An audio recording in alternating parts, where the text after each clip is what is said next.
Jeff, I think you should ask the party that, because I think it's the party that deviated. Because when we were campaigning and I had a chance even to come here to sell our agenda, I think the party wholesome is the one that has deviated from what we were to do. I've spoken on several things, but the primary ones is around the economy. We told Kenyans that we are not going to borrow the kind of money we are borrowing now, that we'd go through on borrowing, because for sustainable development, it's not just about spending now, but also about the future of our economy. Also, we were to give education the primacy it deserves. I don't think now that party is doing what we sold to the Kenyan people, and especially when it comes to the funding for in terms of education. And holistic things like, for example, what you are doing in terms of dissent. People are having alternative voices, as we have seen, especially with the young people, what has been happening. So I think once you get the representatives of the party, it's good that you pose that question to them. Because I still believe in the same things we sold to the Kenyan people, and I believe they are the right things to do, whoever is in power. Are you disappointed then with your party? I am disappointed, and especially on the same things I've told you about. I am very keen about the economy, because for all the countries that we may admire to be like, all of them, the Asian tigers, the Western countries, what makes the country to be categorized as progressive is how it performs in terms of the economy. We have not been doing very well. And let me give you just so that you see, and especially between what is sold and what I think we should be doing. Whatever you do economically speaking, the outcomes speak for themselves in terms of the figures. And I'm saying that because I have been seeing that we are investing too much on PR, selling a story, other than just doing the work to speak for itself. The economy of Kenya is growing at 4.9% this year, last year actually of 2025. The figures are still being corroborated, but that is the projection. But if you judge Kenya based on the region, Uganda is growing faster than us, between 6 and 6.5% in the year 2025. Tanzania is growing faster than us. Rwanda, can you believe this, Jeff? Go on. Rwanda in the year 2025 Q3, quarter 3, they grew by double digit, over 10%. What? And the overall growth of Rwanda will be 7 to probably 9%, as the figures are being corroborated by the various agencies. When we compare the three regimes that has been, our GDP in dollar terms was around 19 billion US dollars.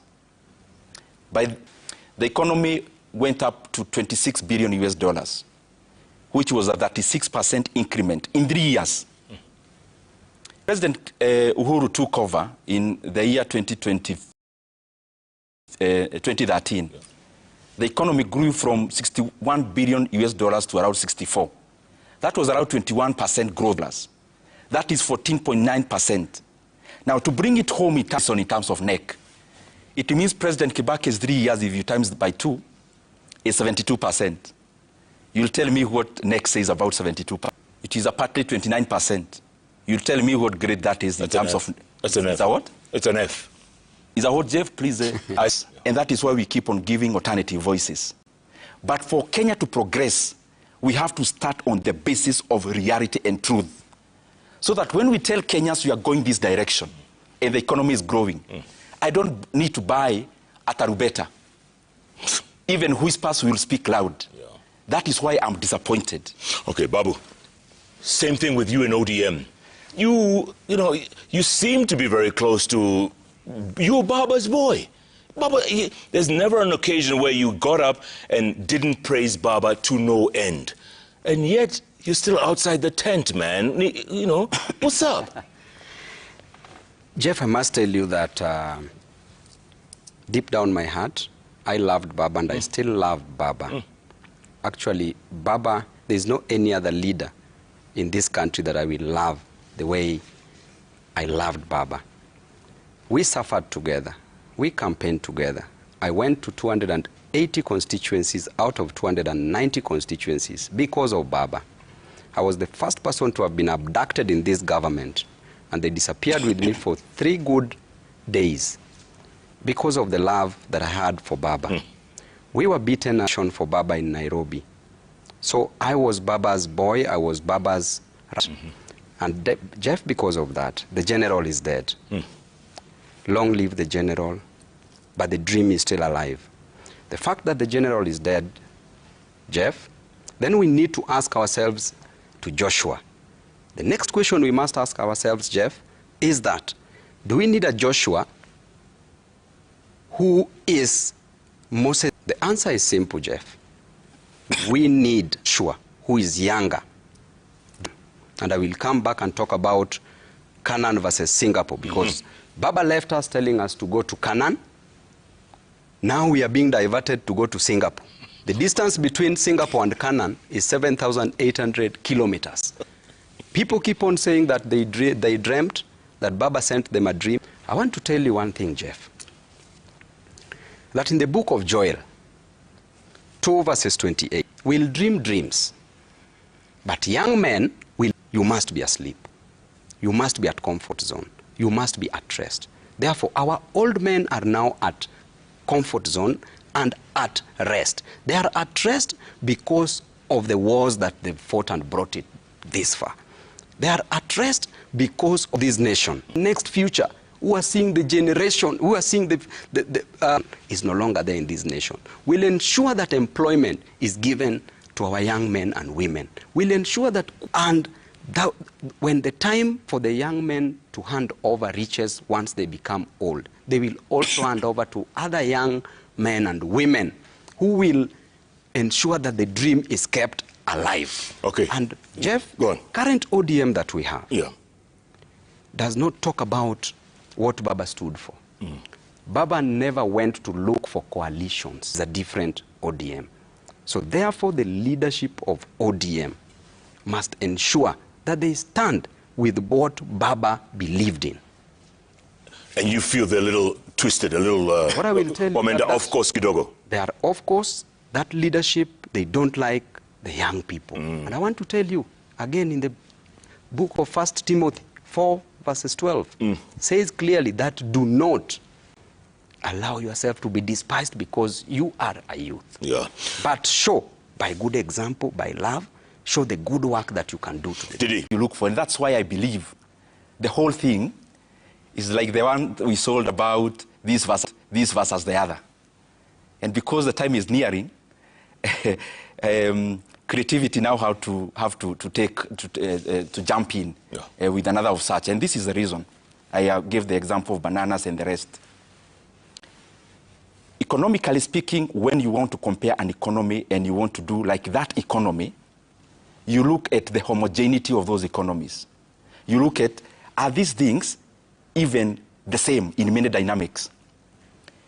The GDP per capita of that country is around, and I don't want to even get into that political sloganeering, so you allow me to use that reference.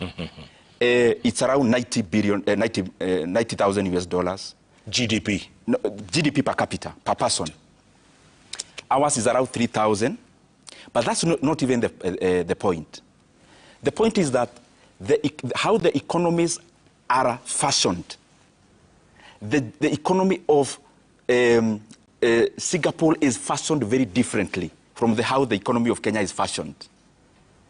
Number one, in terms of the involvement of the state in terms of the economy.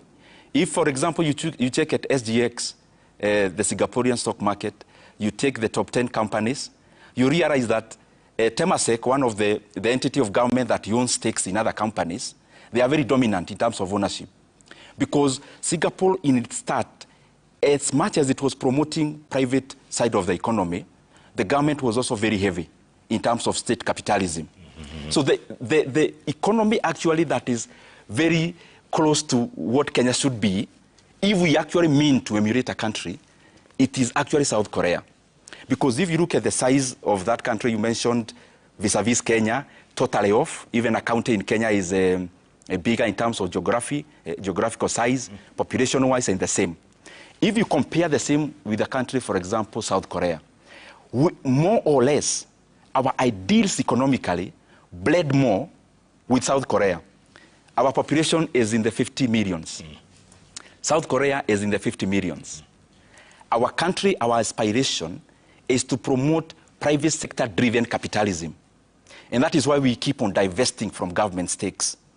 If you look at South Korea, that is what it advanced, and especially from the rule of General Park, where the economy was so involved in growing private enterprise that they had to create a cadre of companies called chaebols. You see, for example, my phone would become behemoths to be the pinnacle of the supply chain of supporting SMEs in South Korea, etc., etc., etc. That's point number one on how the economies are organized. There is something very important also that Kenya has to give critical thinking. It's something called FDI. If you look at the Asian tigers in generality, because our aspiration is to grow Kenya, you realize that majority of the economies, including China, they don't just grow using internal resources. Most of these companies actually grow using other people's money. If you just try to think about any company, for example, in Singapore, take, for example, DBS Bank, Keppel. If you go to South Korea, you take others. You go to China, take any BYD. You realize there is, in all those, what I'm trying to make, because I'm trying to just jump into the point because of time. If you check in all those companies, and many others I have not mentioned, you see something very peculiar. For BYD to be BYD that we know, they actually grew on American money. At some point, Berkshire Hathaway was an investor. If you check Alibaba, there was foreign money.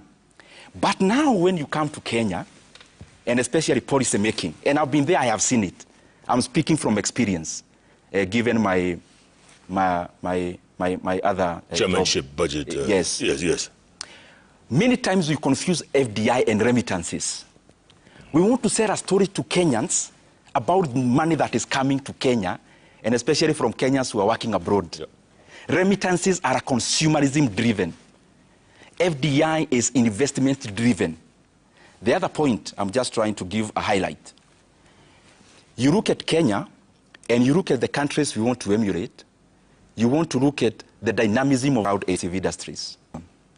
Because you mop up unemployment, you solve a social problem, but you also give people a chance to be a resource.